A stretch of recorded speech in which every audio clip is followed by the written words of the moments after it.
Hello there. What's going on, everybody? Today I'm going to be building a fleet. I'm using Ryan Kingston's fleet builder, and this one is actually due to some requests. I am building an Arquitens fleet. I posted a picture on Twitter the other day of an Arquitens fleet, and I wanted to run you guys through this build that I will be using in an upcoming video. So here is the build. We're going to be making an Imperial list. And we're going to be using Arquitens. Now, the two different types, we have the Command Cruiser and the Light Cruiser. When I'm running an Arquitens swarm, in other words, more than 3 Arquitens, I almost always like to go with the Light Cruiser because they're cheaper. And I'm flying them together, so I don't need, the extra, engine techs option for the Command Cruiser. I just don't need that extra mobility. In these cases, I usually want to go with the cheaper option. So we are going to start off with one bare bones Arquitens. We will make this one our flagship, and this one's going to have Darth Vader. Now, I have been shying away from Darth Vader for a while because he had proven to give me a really, really bad game one time where every single reroll was worse than had I just simply not rerolled. But I decided I'm going to give him another shot with this list. And the whole concept here is I'm going to run a lot of Arquitens. So first off, I'm going to start off with 2 more Arquitens that are going to be completely bare bones. And if you want to have a lot of these, you have to run them bare bones, at least most of them. I would like to run a lot of them with upgrades, and some people talk about different upgrades. We're going to upgrade one. So we're going to add a 4th. We're actually going to have 5 altogether. So this 4th one, we're going to give Intel Officer to. Now, I think Intel Officer is incredibly important in your rotation because the idea of running this many Arquitens is that you do want to have them in a group, all firing together, supporting each other. One shoots, and then the next one shoots the same target, and the next one shoots the same target, and the next one shoots if you can get at least 4 to shoot on the same target, you can really do a lot of damage, especially with those rerolls from Vader. And it's one of the reasons I also like to run a concentrate fire command on these guys, especially when I'm expecting that I'm going to be doing a lot of shooting, because I can have all of them do the concentrate fire command. So I'm going to put an Intel Officer on this one. And ideally, Intel Officer makes for a pretty good opening shot, because if I do get my big, my really good roll, or even a moderately good roll, I exhaust Intel Officer right away, then maybe spend Concentrate Fire or spend what I need to spend, and then have Vader potentially reroll anything that needs to be rerolled afterwards. One of the cool things about having Vader and Intel Officer together against certain targets, I can reroll my accuracies. If I do get a red accuracy against maybe an Imperial Star Destroyer or a Victory Star Destroyer or something like that, something with only 1 brace, especially if it's early in the game, and this is a ship that hasn't been attacked yet, I will often just say, all right, I'll get rid of the accuracy. I'll Intel Officer your brace. Because the ships like that tend to have 2 redirects anyway. So a single accuracy is not going to help me in that case. And using Intel Officer on something else isn't going to help me anyway. I would much rather get rid of their brace right away and then consider, and then not have to worry about it the rest of the game. And then that ship is going down. Because the thing is, a lot of times with an Arquitens, if I'm only rolling 3 dice at you, I'll probably have 3 damage. In some cases, when I do really well, I'll have 5 or more, but that's not too common. It's not super common to have 5 or more damage. At least if you're just rolling the 3. Now, if you've done Concentrate Fire, you have a fairly good chance of getting 5 damage. But or if you have some other upgrades on there, you can get 5 damage. You can get a lot of damage. You can get a lot more than that, even potentially with rerolls. But usually for an opening shot, if I get, if I roll 4, if I get a double, a crit, and a hit, let's say, which I have a pretty good chance of getting 4 damage on 3 red dice with Vader rerolls, I have absolutely no problem running Intel Officer for their brace, because now they have to think, do I want to brace? Because getting 4 damage through on a ship that has a brace available is great. So I just really, really, really like Intel Officer on the Arquitens. Now, if I happen to roll 2 accuracies, then then maybe we don't reroll the accuracies, and I put those for the redirect, But it really depends on what stage of the game. If it's opening volley, like your first time shooting them, a lot of times you just want to let them go ahead and brace.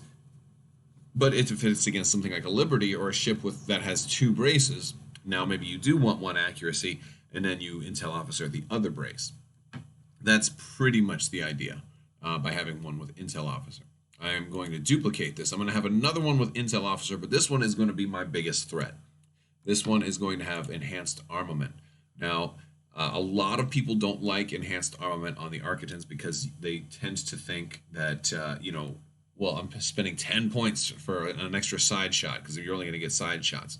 But the arc on the Arquitens makes it actually pretty conceivable that you can very easily have double arc if you're flying remotely at your opponent, or if you're going almost completely sideways and they're trying to come up behind you. That rear arc shoots out very wide, towards the butt, and then the front arc is narrow enough that if you're flying directly at somebody, heck, sometimes you can actually get double side arc, and it's actually not that hard to get a double side arc on a ship that you're approaching very, very quickly, and then you get very, very close to them. So I don't know if I've ever regretted having enhanced armament, and the reason is compare it to other suggestions that some folks like to run. Slaved turrets. A lot of people will make an argument to put slaved turrets on an Arquitens because of the fact that it's so much cheaper. I understand that argument, but the way I almost never fly them to where they only get a single side shot. So for me, I'm not a fan of that one. XI7 is not a big enough deal. They're not rolling enough damage that XI7 is going to be reliably important for them. So it's not super huge. I could see potentially quad turbo lasers if you're with Vader, but that's awfully risky. That's something I would do for a fun test. Let's just see if I can happen to roll a couple of accuracies and roll an accuracy, get an extra one, and then re-roll them with Vader. That's a big maybe. But what I really and to be fair, turbo laser reroute circuits is actually a really good option on them too, but just I don't like that one with Vader. I actually like running turbo laser reroute circuits with tag. So, and you can make quad battery turrets is an option. It is definitely an option. It's actually a really good option. Quad battery turrets is a really good option that I will do in some Arquitens lists because against certain builds, especially if you're second player and they have to come to you, quad battery turrets is going to allow you to just go speed 1. Granted, you're going to be very predictable in that case, though. So the safest bet and the best option, and dual turbo laser turrets is good too. I mean, there aren't too many in here that I would say are bad. Spinal Armament's kind of bad, but not even bad. Like XI7 might be the worst option for them. Maybe XX9. These two might be the worst option. Maybe, and heavy turbo lasers conversely with XI7, but I think enhanced armament's by far the best upgrade you can give an Arquitens for the turbo laser slot. For at least for the way that I fly them, and the thing is, I basically run them all together in a line, all pointed the same way, but I stagger them, and I think I've done an Arquitens formation video before, and so what I've got here is a lot of times I'll make all of my ships the same if I'm doing some kind of swarm list, but here I have some diversity. And the reason I have them set up this way, if you look on the left-hand side, I've got my flagship. I will generally put Vader kind of in the center of the entire group, but also closest to my side of the board, because I'll try to fly them in a crescent moon formation, and I'll have Vader farthest away from the enemy, so they'll have to go through all the other ships before they get to him. Now, that means he's also probably going to, I'm basically spreading out my threat. Now, the 2 upgrades, or the 2 Arquitens that have no upgrades, those are going to be my front and rear Arquitens. Because generally the way that people will try to deal with Arquitens is come in from the front or come in from the rear and stay out of those side arcs. So if they try to do either one of those, the first ship they're going to be able to get is a ship that poses potentially the least threat and can award them the least points. So that's kind of why I put those 2 on the front and or rear typically. And then these 2 I'll generally have a little bit more in the center, maybe protecting Vader a little bit. And, and I kind of want these 2 also to be positioned a little bit closer to the enemy fleet if possible. So they are likely to be the very first ships that can go. And since I do kind of stagger and have these ships close together, one of the things I will also do is when setting up is I'll try to put these bottom two, especially this bottom one, in a position where they can shoot and move first and not have to worry about bumping, because that really is the biggest trick when trying to fly a whole bunch of Arquitens together almost as one ship. Is it becomes really tricky to not bump into your own ships and cause a huge traffic jam, especially because otherwise you would just be stuck being very predictable, moving the first, the lead ship first in every single scenario. Okay, so this is the 5 Arquitens. Now, in theory, you could add another Arquitens. You could go with 6. I wouldn't do that.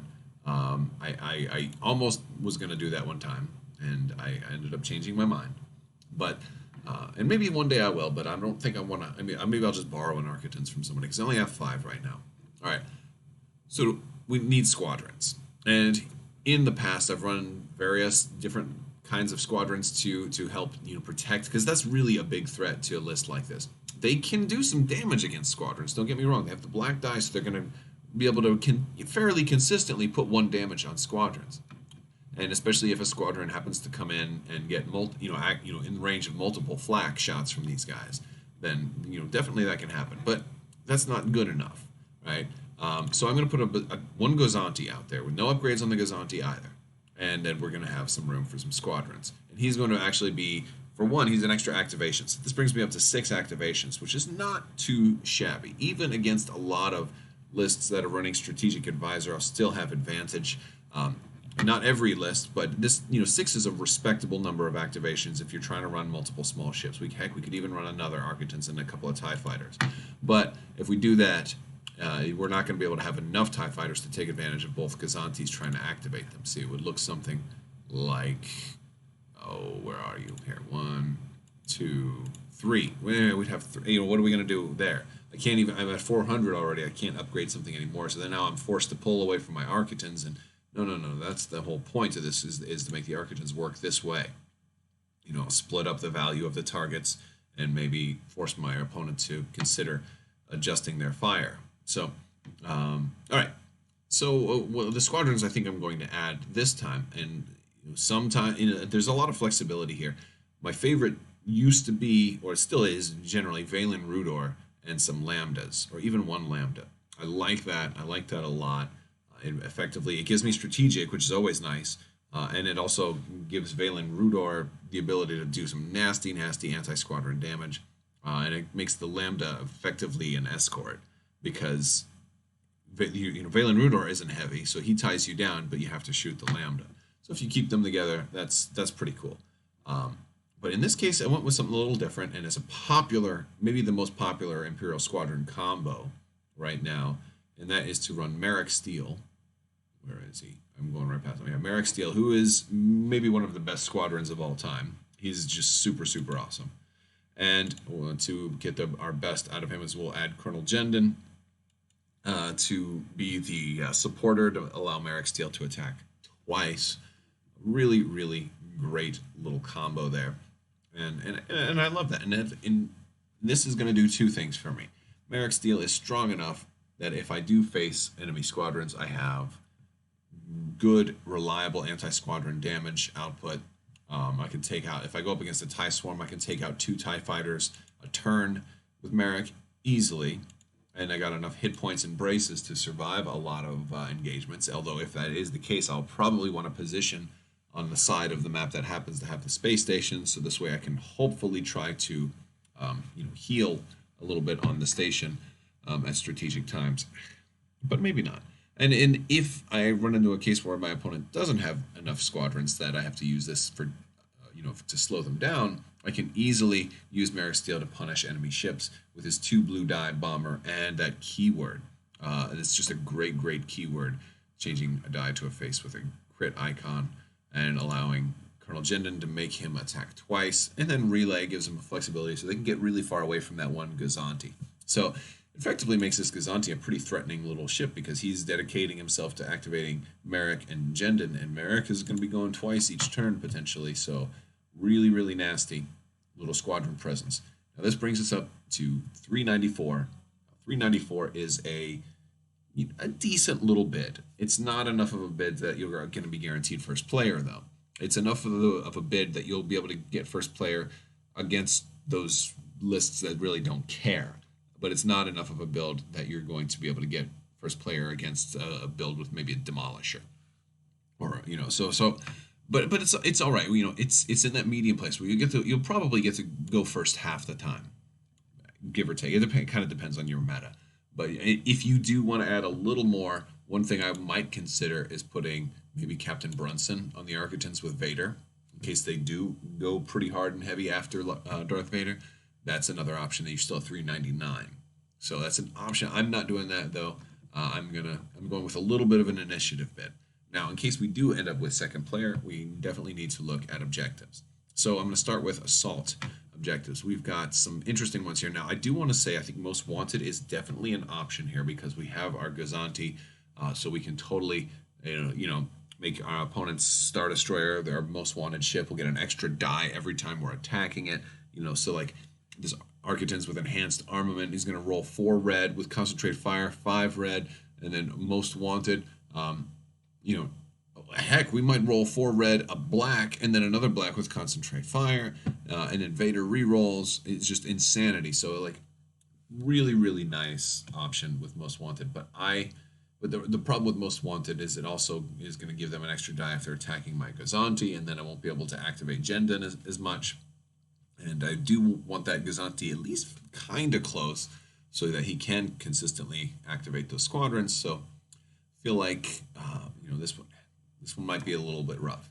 I feel the better advantage, also in case I go up against another MSU list of a bunch of hammerheads or something like that, that's really not going to help me very much at all. Opening salvo, on the other hand, is going to really be super, super nice. It's going to give all of my ships an extra 2 dice on their first attack of any color, so we can roll those black dice with long range. We've got the rerolls with Darth Vader, so really, really nice. We've got a lot of shooting ships, so I like that option. And it also helps the Gazanti, because the Gazanti can take a really nice shot as well. And it's giving my opponent only red dice, and since all of my ships have evades, when they add those extra red dice at long range, are going to be less damaging.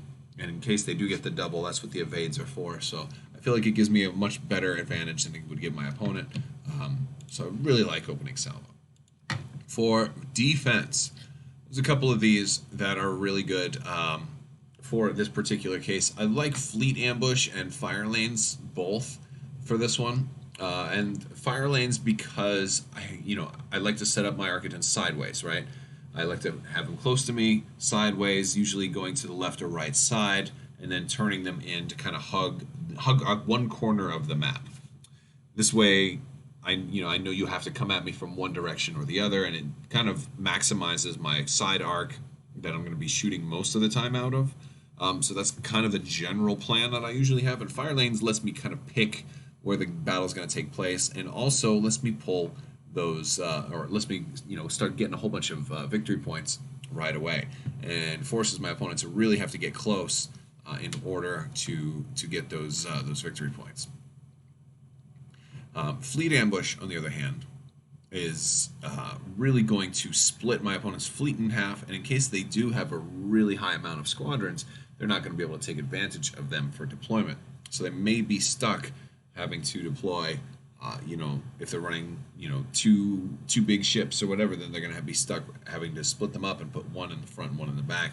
And ideally, that's exactly how I want to be, because I can't take too many shots on these guys. They will pop, but they can definitely whittle down even the biggest of ships. And if I can split your fleet up, I'm going to have a huge, huge advantage in bringing one down first and then concentrating on a second one after I brought the first one down. So I'm going with Fleet Ambush for yellow, and then for our blue, our navigation. I think none of these first 6 are really lending themselves heavily to my particular build here. So I think we're going to go with either Solar Corona or Superior Positions. In this case, I can activate Superior Positions a little bit because I have, I've got Merrick Steel and Jendon, but that's not guaranteed to really work. And the Arquitens do have a sizable rear arc, so it's reasonable that people could actually get shots on the Arquitens on their rears without too much difficulty. And it will really punish me if I do face a big squadron build. So Solar Corona seems much more safe, and since I already generally plan to fly, on one side or the other, it's going to make sure that my opponents don't have any accuracies against me almost the whole game. So those are the objectives that I'm choosing: opening salvo, fleet ambush, and Solar Corona. I will put a link to this list in the description below because this is one I'm probably going to use periodically. I don't know how long the link will be good for, but I'll put it up there. But it's pretty simple. It's not too complex. I talked more about it than I think I needed to, but I know there's some folks that don't think you can really use multiple Arquitens, but I have so much fun flying these things. I think there's a learning curve though, and being able to manipulate them, learning how they're going to move. I think this is something you got to practice with, and I think there's a lot of finesse to actually flying this many ships that don't have the best maneuverability, flying them in formation. And I would probably suggest your first couple of times doing a lot of nav tokens, and not really worrying about things like concentrate fire until you really get the hang of it. But that's my suggestion. If you like this video, go ahead and give it a thumbs up. Let me know what you think down in the comments below. Make sure you click that subscribe button. And also, we've got other good stuff as well for coming up for giveaways and battle reports and more of all of that. All right, guys, I want to thank you all so much for watching. And as always, have a great day.